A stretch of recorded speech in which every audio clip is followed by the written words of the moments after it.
പതിരടി റിലീസായിരിക്കുന്നു. അപ്പൊ അതിനുശേഷം കിട്ടുന്ന ഒരു അപ്രീസിയേഷൻ ഉണ്ടല്ലോ, അതായത് ഇപ്പൊ ഇതിന്റെ ക്യാരക്ടർ മാത്രം അതിരടി എന്ന സിനിമയിൽ വരുമ്പോൾ ഉള്ളൊരു കയ്യടിയുണ്ട്, മൊത്തത്തിലൊരു ഫാൻ ഫോളോയിങ് ഉണ്ട്. അതിരടി കണ്ടപ്പോ എന്താണ് ശരിക്കും ഫീൽ ചെയ്തത്? ചെറിയ ടെൻഷൻ ഉണ്ടായിരുന്നു. ഫസ്റ്റ് ഷോ അല്ല ഞാൻ കണ്ടേ, പ്രീമിയർ ഷോ അല്ല കണ്ടേ, പിറ്റേ ദിവസം ഉച്ചയ്ക്കുള്ള ഷോ ആണ് ഇവിടെ.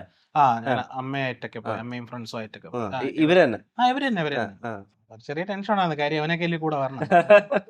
അതിന്റെ ഒരു ടെൻഷൻ ഉണ്ടായിരുന്നു, സീന് കട്ടായി പോവോ ഇല്ലേ, നമുക്ക് അറിഞ്ഞൂടല്ലോ അപ്പൊ ലൗട്ട് എങ്ങനെ വരും എന്നുള്ള. ലൈഫിലൊരു അബദ്ധം പറ്റുമോ അങ്ങനെ എന്തെങ്കിലുമൊക്കെ ചെയ്തു വിചാരിച്ചോ? അപ്പൊ അത് ഇപ്പൊ ബ്രോനെ ഇപ്പൊ പറഞ്ഞു കാണിക്കുന്നുണ്ടല്ലേ, രണ്ട് സൈഡും ബ്രോനെ അഭിനയിച്ചൊക്കെയാണല്ലോ കാണിക്കുന്നത്. ഇവര് 4 പേരും ആ സ്വഭാവക്കാരാണോ? ഒരു സംഭവം ഉണ്ടായപ്പോ അത് പ്രസന്റ് ചെയ്യുന്ന ആ വിധത്തിൽ തന്നെയാണോ?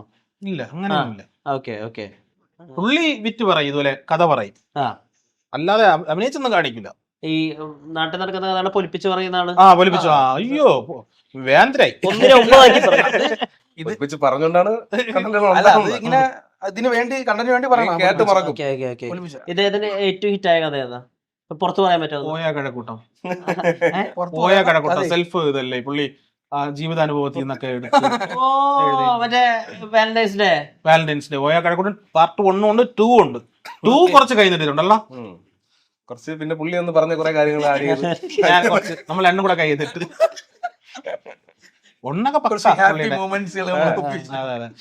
ഇതാണോ മറ്റേ ഇതില്ല ജീവിതം ഇല്ല എന്നൊക്കെ പറഞ്ഞത്? പ്രണയം. ഇനിയിപ്പോ എന്താ ഭാവി പരിപാടികൾ? എന്താ ഓൺ പ്രൊഡക്ഷൻ അല്ലാതെ ഇപ്പൊ ഹാഷറൊക്കെ ഒരു മീറ്റർ സെറ്റ് ചെയ്തിട്ടുണ്ടല്ലോ ഇത്, അപ്പൊ അദ്ദേഹം ഈ ചെയ്യാൻ പോകുന്ന സിനിമകൾക്കൊക്കെ ആ ഒരു വലിപ്പുണ്ടെന്നാണ് നമ്മൾ അറിയാൻ സാധിക്കുന്നത്. അപ്പൊ കരിക്ക് അവരുടെ ഓൺ സിനിമ ലോഞ്ചായി. ഇപ്പൊ നിങ്ങളുടെ ഈ ഭാവി പരിപാടി എന്താ? ഇന്ത്യൻ ബ്രാഞ്ച് പ്രൊഡക്ഷൻ വരും, സിനിമ പ്രൊഡക്ഷൻ വരും. Okay okay okay. അത് ഈ വർഷം വരുമോ? ഇല്ല, അത് സമയമെടുത്ത്. അപ്പൊ നിങ്ങളുടെ ഓൺ പ്രൊജക്ടുകൾ വരുമോ? വരും. ഓക്കെ. നിങ്ങൾ 4 പേരും നായകന്മാരാവുന്ന സിനിമകൾ? നായകനല്ല, നമ്മള് ആന്റി ഹീറോയിസ് ആയിട്ടുള്ള ഒരെണ്ണം ഉണ്ട്, അല്ലാണ്ട് ലീഡ് ചെയ്യുന്ന പരിപാടികളുണ്ട്. നമ്മൾ 4 കുറച്ച് നമ്മളെ കുട്ടിയൊക്കെ വെച്ചിട്ട് ഒരു പ്രോജക്ട് പറഞ്ഞല്ലോ, നമ്മുടെ ആവേശത്തിലെ കുട്ടി, അറിഞ്ഞോളാം, കുട്ടി എന്തോ പറയുമല്ലോ, പുള്ളി അവരെ വെച്ചിട്ട് നമ്മൾ പടം ഇടുന്നുണ്ട്. പിന്നെ കുട്ടി മറ്റേ കണ്ണാടി ക്ലാസ് തെങ്കാശിയിലെ നമ്മള് ലീഡ് വെച്ച് ഒരു പടം വരും കഴിഞ്ഞ അത് പ്രൊഡക്ഷൻ ജൂണിലും ജൂലൈയിലായിട്ട് ഷൂട്ട് ചെയ്യുമല്ലോ അതിന്റെ. Okay okay okay okay okay. എന്തായാലും സിനിമയിലും കൂടി ഞാൻ ഈ കട്ടക്കട മാജിക് ഒക്കെ കുറച്ചുകൂടി വർക്ക് ആവുകയാണെങ്കിൽ, ഇപ്പൊ ഒരു നാടിന്റെ സ്ലാങ് ഉപയോഗിച്ച് വർക്ക് ആവുന്ന കലാകാരന്മാർക്ക് ഒരു ലോങ് റൺ ഉണ്ട് മലയാള സിനിമയില്. അതായത് ലോങ് റൺ ഞാൻ പറഞ്ഞുതരാം തുടർച്ച.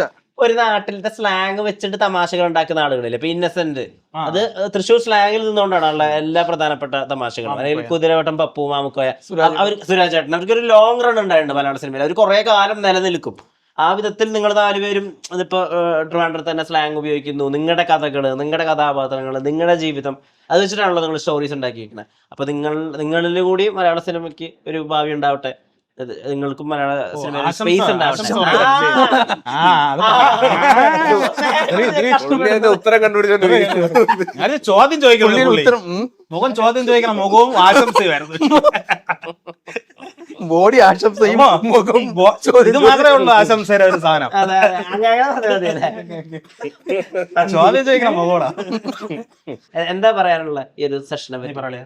ഒരു നന്ദി പ്രസംഗം. നമ്മൾ ഭയങ്കര കംഫർട്ടായിരുന്നു നമുക്ക്, കുറച്ച് ഓപ്പൺ ആയിട്ട് സംസാരിക്കാനും. അല്ലേ ചുമയാണ്ടാണ്, ആ പാവം കുട്ടി വരെ സംസാരിച്ചു. ചുമയാണ്ടാണ്. ഏത് പാവക്കുട്ടി? PG പഠിക്കുന്ന വിദ്യാർത്ഥി, ട്യൂട്ടോറിയൽ മാഷ്. ഞാനൊന്നും പറയുന്നില്ലേ, ഞാനൊന്നും പറയുന്നില്ലേ, പറഞ്ഞാലും മനസ്സിലാവില്ല. ശരിക്കും പുള്ളി പാവം പോലെ ഇരുന്ന് ഇത് PG ഇതാ പറ്റാനുള്ള പരിപാടി, പ്രേക്ഷകരെ ഇത് വെളിയോട്ടൊക്കെ എന്തൊക്കെ പറയുന്നവേ കൊള്ള. പ്രായം നോക്കൂല, നമ്മളെ വിളിക്കണം, ഇത് കേൾക്കണം. നിതിന് മാത്രമായിട്ട് സെപ്പറേറ്റ് ഫാൻ ബേസ് ഉള്ളതിനെ പറ്റി നിതിനറിയോ? അങ്ങനെ സെപ്പറേറ്റ് ഫാൻ ബേസ് ഇല്ല. ഉണ്ട്, പറഞ്ഞാൽ പുള്ളി ഉണ്ടെന്ന് പറയുന്നത്. അങ്ങനെ അറിയോ? നമ്മളങ്ങനെ വെളി ഇറങ്ങാറില്ലല്ലോ, നമ്മള് വെളി കുറവാണ്, നമ്മൾ പുറത്തങ്ങനെ ഇറങ്ങാറില്ല. അതുകൊണ്ടാണ് കൂടെ ചാലയിൽ പോയി ആകെപ്പാടെ ചാലയിൽ അങ്ങോട്ടേ പോയി സാധനം എടുക്കും, വിഗ് എടുക്കും, വന്ന് അഭിനയിക്കും, വീണ്ടും ചരിഞ്ഞ് കിടക്കും. ഇത് തന്നെയുള്ളൂ. അല്ലാതെ അങ്ങനെ നമ്മൾ വെളിയിലോട്ട് അങ്ങനെ അധികം പബ്ലിക് ഒരുപാട് ഇറങ്ങാറില്ല. ഈ പരിപാടി എന്തെങ്കിലും വരുമ്പോ പോകും. പക്ഷെ അവിടെ നമ്മളെല്ലാം ഒരുമിച്ചല്ലേ, അപ്പം എന്നോട് മാത്രമായിട്ട് അങ്ങനെ ആരും വന്നു. ഈ ഉദ്ഘാടനങ്ങൾക്കൊക്കെ പോകുമ്പോ കിട്ടുന്ന കോമഡി എന്തൊക്കെയാ? ഇല്ല, അത് ഒരു കോമഡിയും കിട്ടിയില്ല അല്ലേ. നമ്മളൊന്നാതെ ടെൻഷൻ അടിച്ചാണ് അവിടെ ഇരിക്കുന്നത്. ഈ സെൽഫി ഒക്കെ എടുക്കാൻ വേണ്ടി ആളുകൾ കൂട്ടത്തോടുകൂടി വരുമ്പോ അതുണ്ടാക്കുന്ന ഒരു സന്തോഷം എങ്ങനെയുണ്ട്? നല്ല സന്തോഷമാണ്. ഒറ്റയ്ക്ക് വന്നാലും സന്തോഷമാണ്, കൂട്ടത്തോടെ ഭയങ്കര ഹാപ്പി അല്ലേ? അല്ല, ഞാൻ ഉദ്ദേശിച്ചത് കുറെ ആളുകൾ ഒരു കൂട്ടം വന്നിട്ട് കാട്ടാക്കട ടീം എന്നൊക്കെ പറഞ്ഞിട്ട് ഓടി വരുന്നു, അപ്പൊ ഉണ്ടാവുന്ന ഒരു ഹാപ്പിനെസ് ഉണ്ടല്ലോ, അതിനെ പറ്റി ഞാൻ ചോദിക്കും. അത് തന്നെ പറഞ്ഞേ, ഭയങ്കര ഹാപ്പി. ഒറ്റയ്ക്ക് കാട്ടാക്കട ടീം എന്ന് പറഞ്ഞു വന്നാലും സന്തോഷമാണ്, ഹാപ്പിയാണ്. ആ സമയത്ത് ഹാപ്പിയാണ്.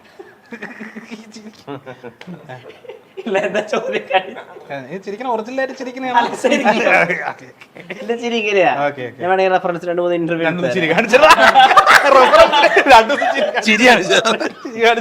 അയ്യോ പുള്ളി ചിരിച്ച ചോദിക്കും, സംസാരിച്ചാൽ ചോദിക്കും, കുറച്ച് ഈ സംസാരിച്ചു. ചുമ മാറുന്ന സമയത്തൊന്ന് പറയണേ. ഞാൻ കാനഡ വിസിറ്റിംഗ് എടുത്ത് ഉടനെ പോകണില്ല തിരിച്ച്. അതെ, തീരുമാനിച്ചോ? ഉടനെ കുറച്ചുകളെ കാണും. Okay okay. ഇന്റർവ്യൂ ഉണ്ട്. അതാണ് പുള്ളി. ഇതല്ലേ രക്ഷപ്പെടാത്ത കാര്യം, ഇതല്ലേ മനസ്സിരിപ്പ്. ചുമ മാറുമ്പോഴേ ഇന്റർവ്യൂ എടുക്കണം, കുറെ കാര്യങ്ങൾ പറയാൻ ചുമയാണ് ചോദിക്കുന്നത്. നിങ്ങളുടെ ഒരു നല്ല നേരത്തിന് ഒരുപാട് താങ്ക് യു. ഞാൻ വിചാരിച്ചത് ആശംസയാണല്ലേ? ഓക്കെ.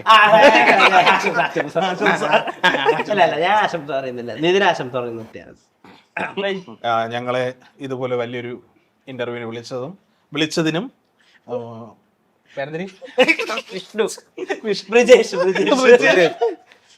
വിഷ്ണു നല്ല കംഫർട്ടായിട്ട് ഇന്റർവ്യൂ ചെയ്യും. ഒരുപാട് പേര് വന്ന് ഇന്റർവ്യൂ എടുക്കണം പുള്ളിയുടെ അടുത്ത്. ഇനി ചേർത്ത് ഇത് നോക്കിയിട്ട് പറയും. അല്ല, നല്ല ഇന്റർവ്യൂ, സ്റ്റാൻഡേർഡ് ഇന്റർവ്യൂ ആയിരുന്നു. വിഷ്ണു ആദ്യം ഞാൻ അത് പറഞ്ഞിട്ടുണ്ട്, ഞാൻ ഇന്റർവ്യൂ കണ്ടിട്ടുണ്ട്. ഞാൻ ഇന്റർവ്യൂസ് അങ്ങനെ കാണുന്ന ആളല്ല, പക്ഷെ വിഷ്ണുവിന്റെ ഇന്റർവ്യൂ എനിക്ക് പുള്ളി ആദ്യം പറഞ്ഞ മനസ്സിലായി, പിന്നെ കണ്ടപ്പോ മനസ്സിലായി. ഇപ്പൊ കണ്ടപ്പോഴേ മനസ്സിലായി. അല്ലല്ല, മീൻസ് പറഞ്ഞിട്ടാണ് വണ്ടി വെച്ച് പറഞ്ഞു വന്നപ്പോ ഒപ്പം ഭയങ്കര കംഫർട്ടായിരുന്നു. അല്ലല്ല, അതൊക്കെ ഒപ്പം നടക്കാൻ ഭയങ്കര പാടാണോ പുള്ളിയുടെ അടുത്ത്? എന്താ പറയാൻ പറ്റിയ നടക്കാറില്ലേ? നമ്മളങ്ങനെ ഷൂട്ട് കഴിഞ്ഞാൽ അപ്പൊ ബന്ധം തീർന്നു. അപ്പൊ ഓടിച്ചതറും. ഓപ്പോസിറ്റ് ഒക്കെ വണ്ടി വന്നാലും അങ്ങനെയാണ്. പിന്നെ അടുത്ത ഷൂട്ടിനെ കാണും. അല്ലെങ്കിൽ വല്ല മന്തി കഴിക്കാൻ പോവാന്നൊക്കെ പറഞ്ഞെന്ന് വിളിച്ചാ വരും. മന്തി വേണം. ആരാ മന്തി ലവർ? പുള്ളി അത് ചോദിക്കുന്നത് 2025 അവസാനം വരെ പുള്ളിയായിരുന്നു. അത് കഴിഞ്ഞിട്ടാണ് ഞാനായത്. ക്ലൈമറ്റ് ചേഞ്ച് ആയില്ലേ? പുള്ളി മന്തി കഴിക്കാന്ന് പറഞ്ഞു കഴിഞ്ഞാൽ വരും, അല്ലെങ്കിൽ വരില്ല. ഞാൻ ആര് ചത്ത് കിടക്കണം എന്ന് പറഞ്ഞാലും പുള്ളി വരില്ല, ഫോണോ എടുക്കൂല. അല്ല, അതെന്താണ് നമുക്ക് കുറച്ചുകൂടെ നമ്മളെ ഫ്രണ്ട്ഷിപ്പ് കുറച്ചുകൂടെ ഇതാവും. ഗ്യാപ്പ് ഒക്കെ വരുമ്പോഴേ മന്തി തിന്നാ മാത്രം ഗ്യാപ്പ് ഇടുമ്പോഴേ എന്റെ ഒരു പുള്ളി ഗ്യാപ്പ് ഇടും. ഗ്യാപ്പ് ഇടുമ്പോ നമ്മളെ ഫ്രണ്ട്ഷിപ്പ് ഉണ്ടെങ്കിലേ ഗ്യാപ്പിട്ട് ഒരു കുറച്ചാൾ കഴിയുമ്പം നമ്മള് 3 പേരും മാത്രം ഒഴിവാക്കി. പുള്ളി ഗ്യാപ്പിട്ട് നമ്മൾ ഒഴിവാക്കില്ല, പുള്ളി ഗ്യാപ്പിട്ട് പോകും. പുള്ളി 2 പടം കൂടെ ആയി വാങ്ങിയാണ്. ഈ വാഴയ്ക്ക് ശേഷം ഒരു ഭയങ്കര ഒരു ഉണ്ട്, വാഴ 2 ശേഷം പഴം 2. അതെ, അത് പഴം 2 എന്ന് പറഞ്ഞാൽ ഇന്നലെ ഒരു മാമ വിളിച്ചിട്ടുണ്ട് കേട്ടാ. സീരിയസ്ലി, ലോക 2-ലുണ്ട്. കല്യാണി പ്രസിഡന്റ് ചേരഞ്ചി